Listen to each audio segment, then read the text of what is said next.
साथ खास बातचीत करने के लिए मौजूद हैं आरा लोकसभा से एनडीए के उम्मीदवार राजकुमार सिंह। लोग इनको आर के सिंह के नाम से जानते हैं और ब्यूरोक्रेसी से तीसरे टर्म ये इस बार चुनाव लड़ेंगे। और आपको बता दें 2014 से 2019 में जब इन्होंने चुनाव लड़ा था तो जीत का अंतर और ज्यादा हो गया था। इस बार और ज्यादा की उम्मीद है कि 24 में ज्यादा मतों से जनता जिताए। हमारे पार्टी की यही इच्छा है कि पिछले बार से ज्यादा मार्जिन हो। तो आप सुन रही थी कि क्या क्या लोग कर रहे थे। तो ये पार्टी की इच्छा है और ये हमको लगता है कि जो काम हम लोग की सरकार ने की है, नरेंद्र मोदी की सरकार देश में और नीतीश जी और हम लोग की गठबंधन यहाँ राज्य में, उस काम से जो लोग प्रायः संतुष्ट हैं और लोग पसंद करते हैं। नरेंद्र मोदी की सरकार को पसंद करते हैं या नीतीश कुमार की सरकार को पसंद करते हैं। तो हमको लगता है कि हम लोग का मार्जिन बढ़ेगा। चूंकि आपने पहले लाइन में पार्टी का नाम लिया, मोदी जी का नाम लिया, नीतीश जी का भी नाम लिया, आपके बारे में कहा जाता है कि आप बहुत गुस्सा बहुत करते हैं। क्या बदलाव आया है थोड़ा बहुत? नहीं, पहले जबकि हम पदाधिकारी थे तो थोड़ा सा ये थे, हम इंटॉलरेंट थे, हमारे की कोई गलती हो गई तो ये सब नहीं। लेकिन अब हम बिल्कुल अलग हैं और अगर ऐसे अलग नहीं होते तो हमको लोग वोट नहीं देते। मैं एक शुरुआत करूंगी आज के सवाल से। इन दिनों संविधान बदलने की बात हो रही है। आपके ही पार्टी से कैंडिडेट है अरुण गोविल, मेरठ से चुनाव लड़ रहे हैं। उन्होंने कहा कि समय समय पर बदलाव जरूरी है और संविधान भी बदलना चाहिए। क्या आप भी इस बात से इत्तेफाक रखते हैं? कुछ बातें तो आवश्यक है, बहुत आवश्यक है, जो कि हमारे मैनिफेस्टो में बिल्कुल एक तो ये आवश्यक है और सभी लोग सहमत होंगे, 1 नेशन 1 इलेक्शन। पहले जबकि हम लोगों को आज़ादी मिली उसके बाद से जो चुनाव हुए तो अमूमन प्रायः केंद्र के और राज्य के चुनाव साथ ही होते थे। उससे खर्च आधार जो काम में व्यवधान होता है, हर चुनाव में काम में व्यवधान होता है क्योंकि काम काज ठप हो जाता है। कई 2 महीने तो लगते हैं एक्चुअल पोलिंग में, उसके पहले भी मॉडल कोड ऑफ कंडक्ट लगा रहता है। जब तक रिजल्ट नहीं निकलता है मॉडल कोड ऑफ कंडक्ट लगा रहता है, यानी कि आप कोई निर्णय ले नहीं सकते, कोई नया काम आप प्रारंभ नहीं कर सकते।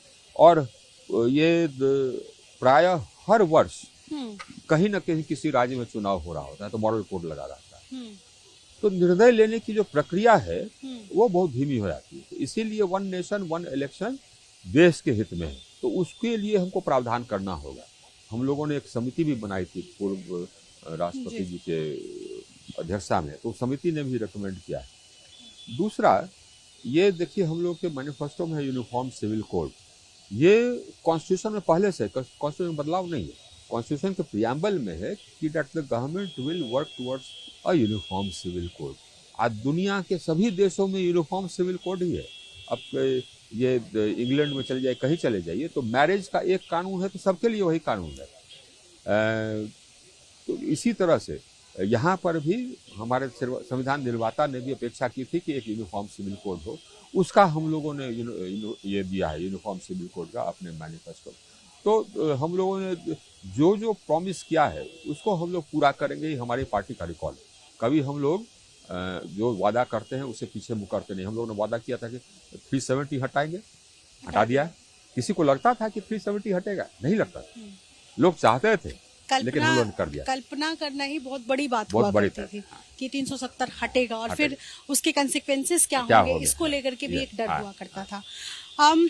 चूंकि संविधान बदलने की ही चर्चा जब हो रही थी तो लालू प्रसाद जी ने आज बयान दिया और उसमें उन्होंने कहा कि संविधान बदलने की जो बात करते हैं गरीब पिछड़े लोग उनकी आंख निकाल देंगे। इस तरीके का बयान लालू प्रसाद जी ने आज सुबह दिया है। इस पर क्या कहेंगे? देखिए, ये भाषा अमर्यादित, इस प्रकार के अमर्यादित भाषा की अपेक्षा इस पूर्व मुख्यमंत्री से नहीं की जाती। तो एक तो पहली बात तो ये। दूसरी बात, जो गरीब है वो तो हमारे साथ, जो कुचले हैं वो तो हमारे साथ, उनके साथ नहीं है। उनके साथ ये अगर रहता तो पिछली बार इनको एक सीट नहीं मिला बिहार में। तो उनके साथ कौन है? नहीं, तो उनके साथ कुछ कास्ट है, ये लोग और फैमिली है। ये लोग क्या है, ये परिवार बेस्ड पार्टी है। यानी कि राजद क्या है, परिवार। परिवार के ही लोग उसका देखरेख तो करेंगे हमेशा, चाहे वो राजद हो, यहाँ पर अखिलेश हो उत्तर प्रदेश के, या तमिलनाडु में डीएमके हो पिताजी, फिर स्टालिन इत्यादि, या उधर शरद पवार जी हो, है ना, ये सब ये फैमिली बेस्ड पार्टीज है, या ममता हो, अब ममता जी है, उसके बाद उनका भाईपो है, यही है।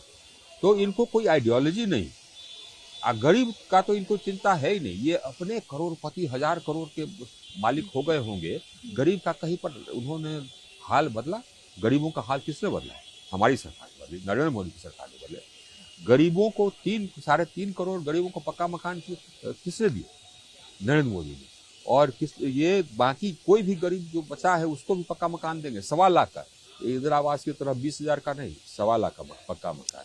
उस मकान में नल से जल होगा, सबके घर में नल से जल लगा रहे, सब घर को विद्युतीकृत कर रहे, कोई घर छोड़ नहीं रहे, सब घर में गैस का चूल्हा दे रहे, सब गरीब परिवार को इलाज के लिए आयुष्मान कार्ड दे रहे। ये सब किसने किया था? सबको, कोई छोड़े नहीं। इतने बड़े कल्पना करना भी हिम्मत की बात है। नरेंद्र मोदी में ये हिम्मत थी, कल्पना भी की और उसको साकार भी किया। हर घर को विद्युतीकरण आजादी के कितने साल के बाद तक नहीं हुआ था? 1947 से लेकर के 2015 तक सोचिए, 70 साल तक ये लोग 70 साल हो गए थे और हजारों गांव देश में बिना बिजली के थे।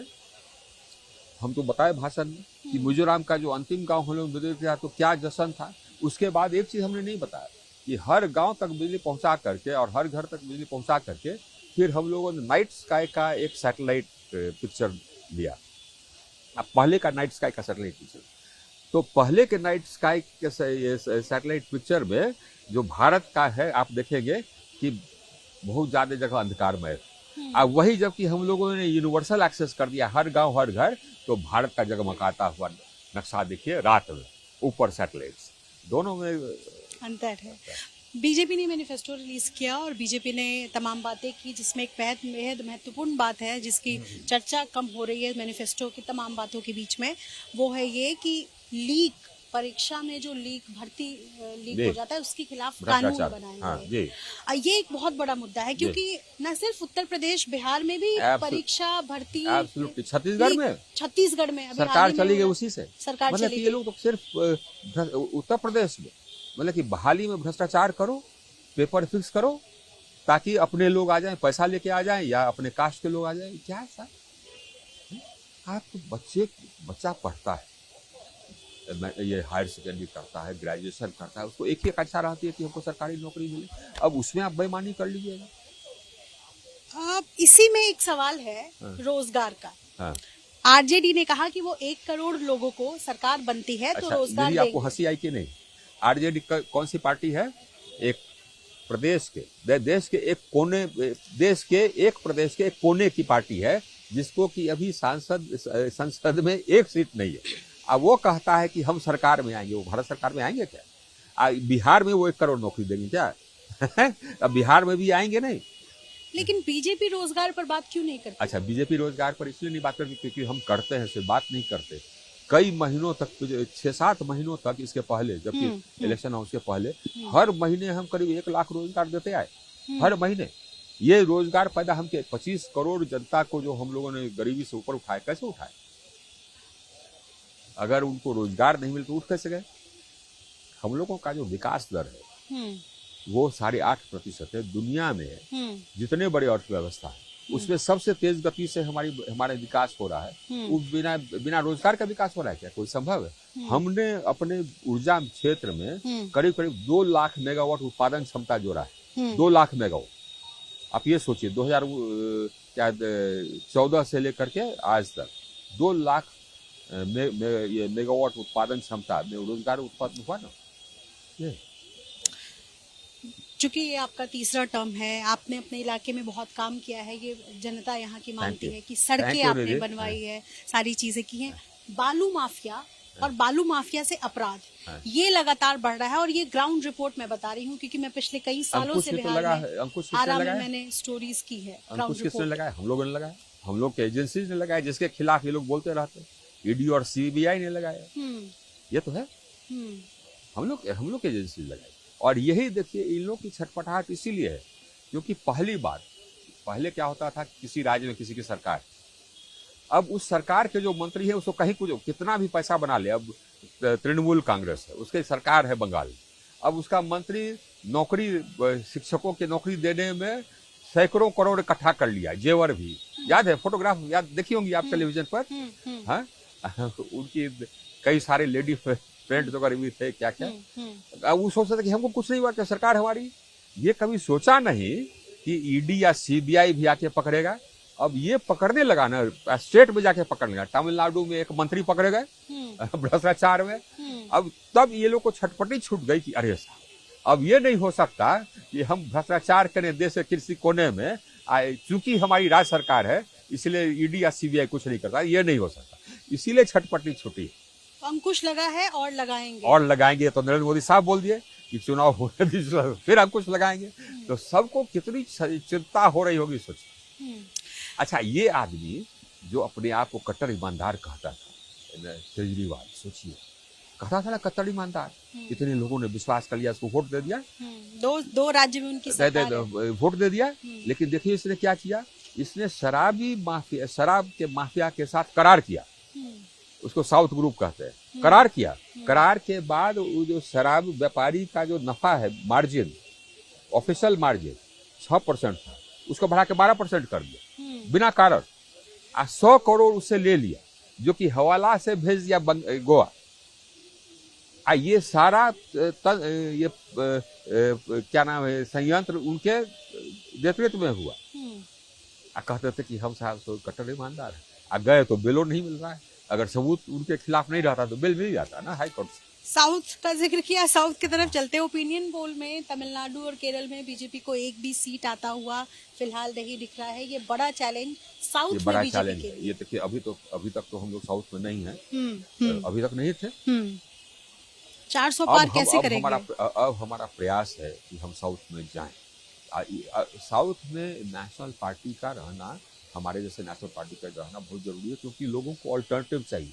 वहाँ पर ये फैमिली बेस्ड पार्टी है और ये भ्रष्टाचार एकदम चरम सीमा पर, तो धीरे धीरे लोग आएंगे। ये लोग क्या करते हैं कि देश को बांटते रहते हैं। कौन बांटते हैं देश? रीजनल पार्टी जो है, अब ये कैसे बांटते हैं, अब ये कहते हैं कि हाँ साहब तो हिंदी हम पर इम्पोज किया जाएगा। अरे साहब कोई हिंदी इम्पोज करता है पर नहीं, यही कहेगा जहां सोच लीजिए कुछ हुआ नहीं है, जैसे जो कानून पहले था वही कानून है, लेकिन नहीं साहब तो हम हिंदी का इम्पोजिशन बर्दाश्त नहीं कर रहे। साहब कौन हिंदी इम्पोज कर रहा है तुम पर, लेकिन यही नारा लगाएगा कि देखो साहब ये नॉर्थ साउथ डिवाइड क्रिएट करता है। उनका कोई मंत्री भी बयान दे दिया था ना कि नॉर्थ के लोग साउथ के लोग, ये लोग साहब अपने सत्ता के लिए देश को बांटने के तैयार है, मतलब इसी प्रकार का नारा देते हैं। तो ये कहते हैं कि हिंदी थोपी जा रही है, कहाँ थोपी जा रही है? आप बताइए क्या किया हम लोगों ने? कुछ नहीं। जैसे आजादी के समय से चले जो व्यवस्था थी कानूनन कॉन्स्टिट्यूशन में, तो वही व्यवस्था आज भी है, कानून वही है, हम लोगों ने कुछ चेंज किया नहीं, थोपी जा रही है। कुछ बोल दीजिए बांटने के लिए लोगों को।